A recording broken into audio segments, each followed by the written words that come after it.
देखिए, बहुत सारे लोगों को ये पता नहीं होता है कि एफआईआर किस तरीके से हाई कोर्ट में क्वैश करवाई जाती है। तो आज मैं आपको एक छोटी-सी बात बताना चाहूँगा कि अगर आपके ऊपर कोई भी झूठा मुकदमा दर्ज करवा दिया गया है, जिसमें कि आप बेगुनाह हैं और आपके पास सबूत हैं, एविडेंस है और आपके पास आप सही हैं, वो गलत है।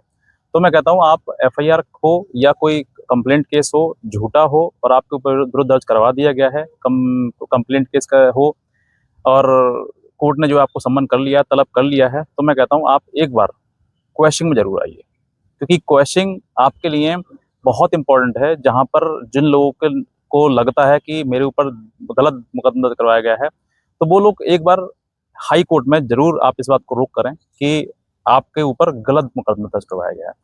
अगर आपको कहीं न कहीं ये लगता है, ये कन्फर्म है कि हाँ, झूठा है, तो मैं कहता हूँ जब आप हाई कोर्ट आएँगे, इसको क्वेश्चन में जाएँगे, तो बेसिक जो चीज़ें हैं, जो बेसिक में मतलब फर्स्ट स्टेप है, वो आपको कहीं न कहीं उसमें आपको ये रिलीफ़ मिल सकता है कि आपका केस स्टे हो जाए। स्टे का मतलब क्या है कि आपकी जो लोअर प्रोसीडिंग है, लोअर कोर्ट की प्रोसीडिंग है, वो प्रोसीडिंग रुक जाए। कब तक? जब तक उसमें कोई फाइनल निर्णय ना आए तब तक।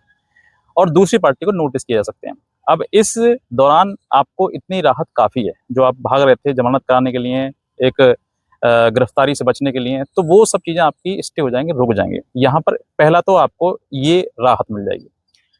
उसके बाद अगर ये लगा कि हाँ, आप सैटिस्फाइड कोर्ट को भी कर पाए, कहीं न कहीं कोर्ट को भी ये पता लगा कि हाँ, वाक़ई ये झूठा ही मुकदमा है, इसमें कोई एविडेंस नहीं है। क्योंकि अभी ऑनरेबल सुप्रीम कोर्ट के जब तमाम जजमेंट आ चुके हैं, जिसमें मैं बात करता रहता हूँ हर जजमेंट के बारे में, कि आपके पास कोई जो व्यक्ति है जिसने आपके ऊपर एलिगेशन लगाया है, उसने कोई एविडेंस पत्रावली में दाखिल नहीं किया है और किसी प्रकार से कोई उसके पास एविडेंस है भी नहीं इस संबंध में, तो वो मुकदमा जो है कंप्लीटली क्वैशेबल होगा। ये मैं नहीं कहता हूँ, ऑनरेबल सुप्रीम कोर्ट का जजमेंट है, इसकी जजमेंट की कॉपी मैंने आपको सामने लगा दी, एक बार पढ़ लीजिए। और साथ ही साथ में इस तरीके के क्वैश होने वाले मुकदमे जो है आसानी से क्वैश हो जाते हैं। इसके लिए आपको एक सही प्रकार से अच्छे से अपनी दलील, अपनी बात रखनी पड़ेगी ताकि आप जो है समय रहते हुए उस झूठे मुकदमे से बाहर निकल सकें। क्योंकि एक झूठा मुकदमा सिर्फ़ एक झूठा मुकदमा नहीं होता है, बल्कि उसमें एक फँसी हुई जान होती है, एक जीवन होता है।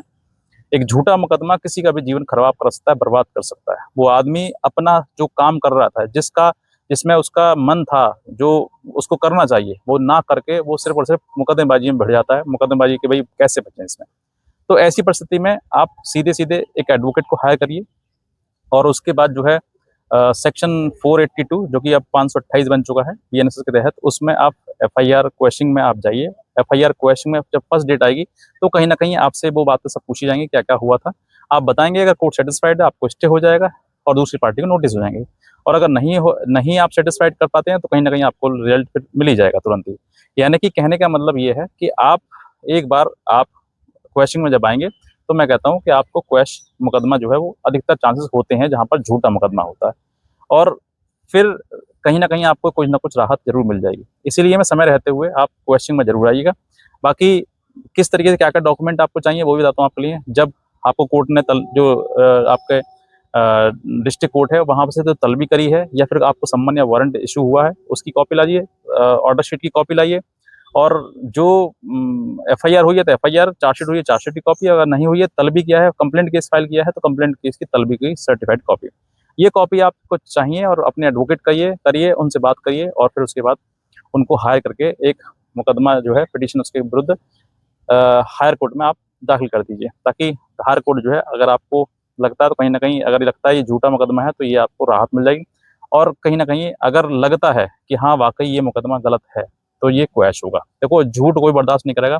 ऑनरेबल कोर्ट के समक्ष आप जाएँगे, एक बार को मैं कहूँगा कि फैमिली कोर्ट ट्रायल कोर्ट है। ट्रायल कोर्ट में कहीं न कहीं बहुत ज़्यादा समय लग जाता है। ट्रायल कंक्लूड कराने में आप हाई कोर्ट में आएँगे तो 1-2 डेट्स में सही निर्णय हो जाएगा कि हाँ, वाक़ई आपके ऊपर ये मुकदमा सही दर्ज करवाया गया या फिर गलत दर्ज करवाया गया है।